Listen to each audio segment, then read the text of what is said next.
Mr. Sam Latham of the Urban Journal, excuse me, and Onyx magazine. Excuse me. And of course, let's see if we can pick up where we left off last time. Okay. Dealing with this issue of deregulation and the impact that deregulation has had upon affirmative action, which has led us to, I think, agree that there is now no affirmative action. Is that what? No affirmative action and no set-asides anymore. So the programs that was beginning to help us level the field sort of reversed on us before the field was leveled. So again, I referred earlier to Reconstruction period when African Americans started getting parity with the general market, and it came to an end. So has the modern era for affirmative action. It's come to an end, and I don't know whether it can ever be revived again with the current, I guess, climate environment for political and social discourse. I think it would be very difficult to get reestablished. Well, in other words, there for not only for African American businesses, but all those other businesses that had that were impacted by affirmative action, females, for example, and others that were impacted by, they are also cut out and left out in the cold. Is that what we're saying? They're cut out, but they're still represented in a greater quantity than what African Americans are. They're still, I mean, it's not even close.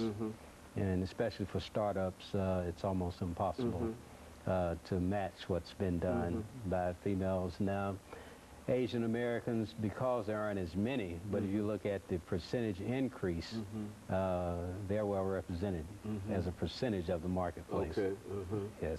And so, well, now, it seems to me that there ought to be some kind of thought in terms of how do we do, you know, reverse this kind of, because if it, at one time, and as you indicated, during the Reconstruction period, there was a turn down in terms of the aspirations of Africans, but nevertheless, it came back again. Yes. And so now it seems... Well, we had to, I think it came back, Dr. Haney, because of dynamic leadership. If you look at the work of Dr. King and others, even unsung, that contributed in a lot of different ways. So there's nothing on the horizon to point to that happening again. And I think the media controls that as well. That's why I've worked so hard to stay in this field. It's because Jesse Jackson would never get on television like he once was. If King lived in this era, King's, I guess the work that he's doing, or he had done, would never be exposed to the public because they found out they can control the message. The message, Yes, if you're not on television, if they don't see people being attacked by the dogs and the fire hoses, then nobody knows about it. Out of sight, out of mind. Is that essentially what we're talking about? Yes. And that seems to be a very, very dismal kind of prospect looking toward the future. What about it? Can we do any? Can anything be done in reference to it? Well, to use an old Jesse Jackson phrase, instead of turning on each other, we turn to each other. Okay. Now, we have the means. Okay. That's what's a little disappointing to me. If you look at 192,000 people living in the Nashville SMA, Statistical Marketing Area, 8-county area, you're talking about $3.7 billion and 192,000 people.